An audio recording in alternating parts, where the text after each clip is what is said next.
Hi everyone, Jessica here, welcome back to my channel. So in today's video, I've taken some inspiration from another video I saw here on YouTube. I will link that video in the description box down below, but I can't remember unfortunately what the lady's name was or what her channel was called. And she did this really lovely technique with an embossing folder. She created some really nice backgrounds and then ran it through the embossing folder. And she does hers slightly differently to how I do mine, but she essentially coloured the back of the image in with a black marker, like this one here, added some gold embossing powder to the top of it. So I do mine a little bit different, which you will see. She used alcohol reinkers, I think it was, or just normal ink pad reinkers to create her bold backgrounds. With these two here, that were just tests that I did just to see if I could get it to work. I used the Nuvo shimmer powders and that worked really well. You can see I've got three other backgrounds here. These were used in just a few different products, but pretty much this one and the next one was just the Distress Ink reinkers. And I only got a handful of colours here, but I really love how these turned out. And then the next one I did bring in, it was the Prism Glimmer Mist, and you can see where I've sprayed that, where it hasn't really blended in with the rest of the colours. Now, the one thing I would say is if you are creating a background and you don't like how it's looking, either maybe try to fix it, but absolutely don't discard it. Carry on with the technique and see how it comes out. You might be really surprised. I was surprised with this one. It wasn't my favourite, but I really love how all of these backgrounds with this technique turned out. So it's definitely worth keeping it, getting to the end and really seeing whether you want to use it or not.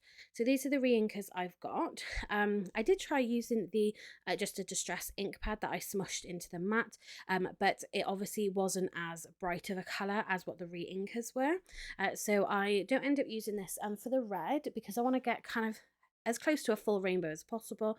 I'm going to use a red Nuvo shimmer powder, which just mixed in really nicely and added that little bit of shimmer on there as well. So you can see obviously I've already created those three backgrounds.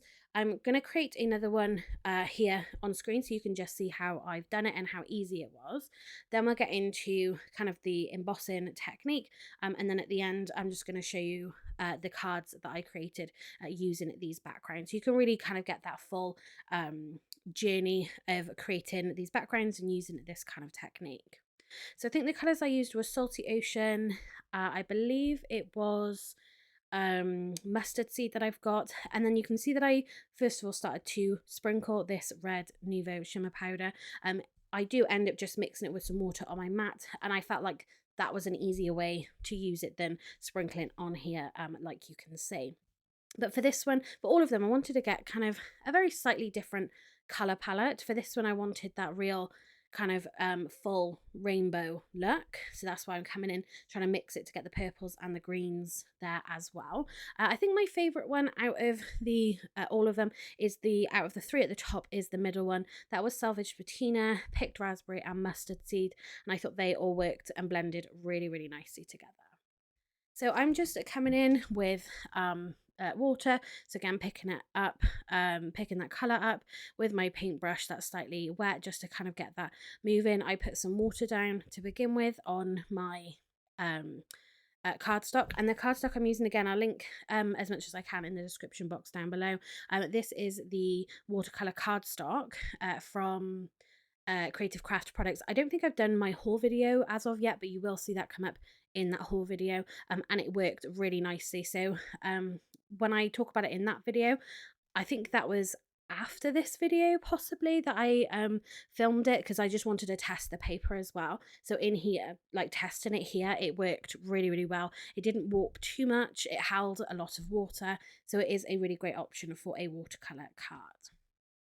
You've seen there then as well that I just really lightly tried to dry that with my heat tool, but I did leave these to dry, and before putting them in my embossing folder I am just finishing it off, because you want these to be bone dry, and I'll show you why that's going to be the case in another one where it was slightly wet, and I'll show you sort of what happened with that. So you want them to be completely dry, don't spritz them down or anything, because it's going to move that colour.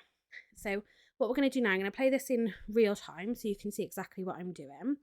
So again, in the lady's video, I can't remember who it is, she, like I said, used a black marker and essentially ran the background through the embossing folder, so you got that impression, and then essentially just went around and coloured in between the gaps. Now to me, that's a lot of effort that I really didn't want to go through, so I basically swiped the front of my embossing folder, like you can see here, with an ink pad. I used Memento Tuxedo Black, mainly because this is a juicier ink pad that I've got, because I think I slightly over re-inked it a little bit, so I thought this would be ideal.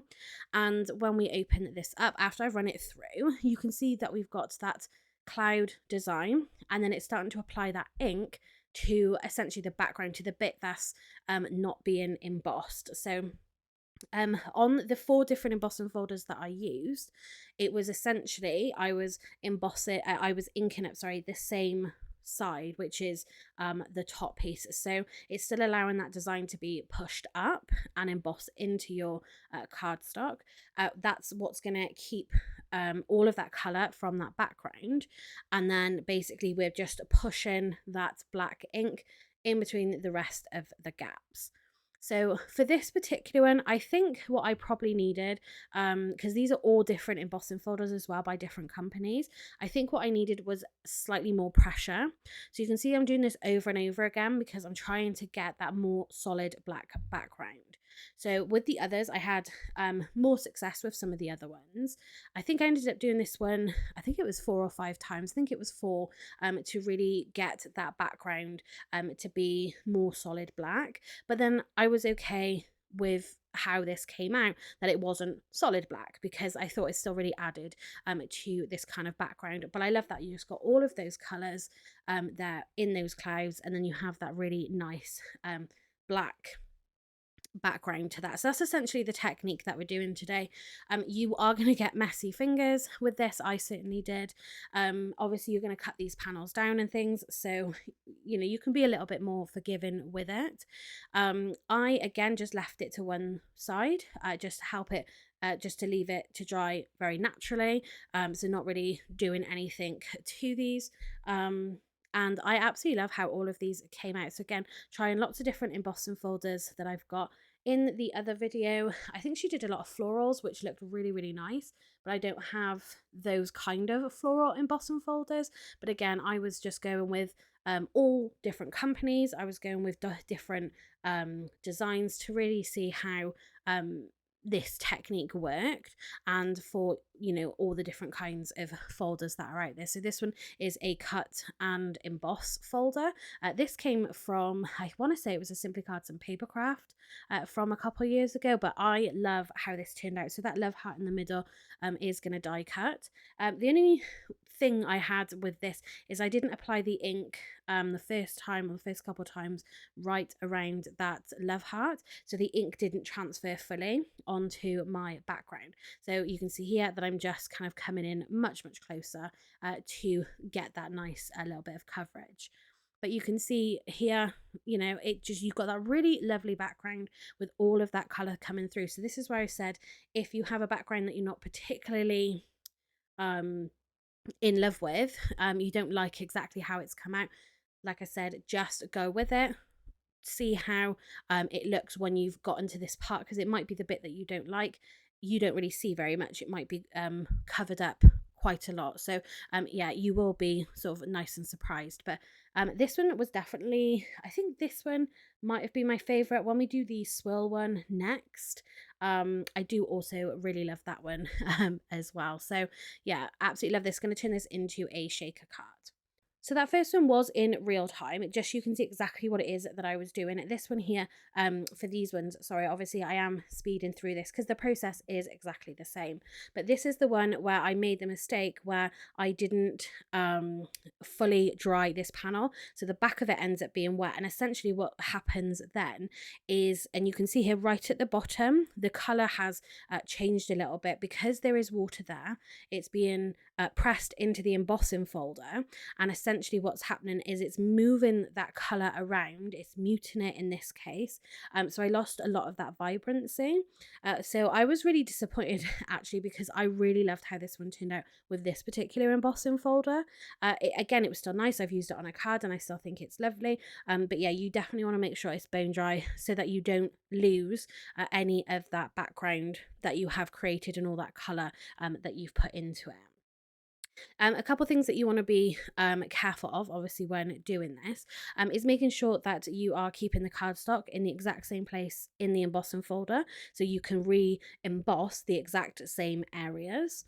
The other thing, again, that you can see here, is make sure it's bone dry. You can see that I'm doing the back of it as well as the front. So yeah, make sure you're keeping it in the exact same spot there. So I had a second tip, but it's absolutely just flown out of my head. I absolutely can't remember what it was going to be, but I'm sure it'll come back to me. But for this embossing folder here, this one came out slightly differently again. So I wanted to try the different folders. So this one you can see hasn't changed a lot of the background, so you can still see a lot of that color. So what I would say is, if you've got a background that you particularly love that you don't want to cover up too much, you can use an embossing folder like this, where you're actually having the smaller details be the bit that turns black. So see, the other ones you've got the background is black. With this one you've got kind of that pattern. So if you do have an embossing folder, a background that you do absolutely love how it's turned out, you know, maybe pick a slightly different embossing folder, but have a go with what you've got, and really just see how they turn out. So that is the technique and sort of how to do it in a nutshell. So this is, now I'm just going to show you the cards that I popped together. So I have, you know, die cut all the elements and done everything that I needed to do. I'm literally just going to assemble these. But I absolutely love how these came out. You could use different colors. You don't have to just use black. You could use a different color, use different products to create your backgrounds. So obviously, again, using the Reinkers, you could use watercolors. You could I don't know, use a stencil. You could stencil these and have like a pattern on pattern. So there's loads of different ways that you can change these up. So this first one, I wanted to really show off that background since we used a slightly different embossing folder. So the Hello die that I used, slightly older product from Crafter's Companion, I think it was, just die cuts the Hello into your cardstock so it stays attached. And I thought that would be nice because you've got such a bold background, because the black and the embossing folder hasn't covered it all up like the other embossing folders did. Then I thought it'd be nice just to have that white portion at the bottom, just to really, again, show off our background. So this one here, where we had the love heart which cut out from it, again, like I said, I was going to turn this into a shaker card. All of these I've cut down. These are A2 cards that I'm creating here. So I just cut down my background with the love heart, added a piece of acetate to it. You can see that I've got the foam tape on the back of that panel. I'm just adding my sequins, and then I'm going to pop this over the top. And again, any of the products that I can link that I'm showing you here, again, will be in the description box down below. And you can also find a list over on the blog section of my website, which again, there is a link in the description box down below. I absolutely love how this background came out. I think just with those flowers, the flowers I think works really nicely with this technique, because you've got all of those different colours in there. I think, yeah, it just works really nicely because they're slightly bigger, so you pick up on all those different colors. This one I didn't lay out the sequins quite as well as I should have done, so you see now I'm just trying to shift them all about to actually get it to shake, and then I'm just going to add a sentiment on the top. And I stayed with kind of black and white really with the sentiments, because we had all of that color from our backgrounds. The next one, again, so this is the one where I said about two things. Well, making sure that you don't just discard the ones that you're not happy with. This was the one. I think you will be able to see in the light, we've got that little bit of glimmer, but you don't see where that's the spray sprayed and didn't mix in. So and you know, with depending on what you put on top of it, your decoration and things, you really might not actually see it. But this is the one you can see where you've got a lot of really nice bright color in certain areas, and then on that left hand side you've got it where it's kind of muted and faded out, where obviously then it mixed with the water and yeah, just kind of lost that little bit of brightness. And I did just remember what my tip was: don't forget to wash your embossing folders afterwards. I basically just took them to the sink in the bathroom and washed them out that way. You might want to be careful with the type of ink that you use, nothing permanent. You want it to be able to wash off all of that ink so you can use your embossing folders again.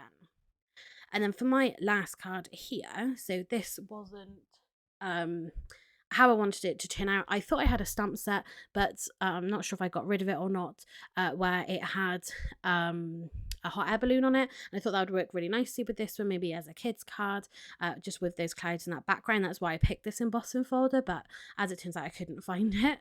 So I did die cut this sheep and a sentiment, but I really didn't like how it looked. I didn't like how it looked with the other cards. Not that it really was to go with this set, but so I trimmed that down, just got another piece that I die cut this arch from, and just added a simple sorry sentiment onto there. So maybe I'd done a different embossing folder if I'd known I didn't have the hot air balloon stamp set. But again, I really love how the cards actually turned out, and I wanted to show you again, creating the backgrounds, actually doing the technique itself, and then showing you how you can use them on cards and projects. And then just to finish them, I did add a few Nuvo drops onto these as well. So I'm not sure if there is a name for this technique. If there is, then let me know. It's just another way of using your embossing folders. Like I said, I will leave links to the products that I can in the description box down below, and also then the video that I saw if you're interested in just another way of being able to create these kind of cards. She had obviously that more solid black background than what I've got here, but yeah, I'll leave a link to her video in the description box. So that's going to be it for this video. So thanks very much for watching, and happy crafting.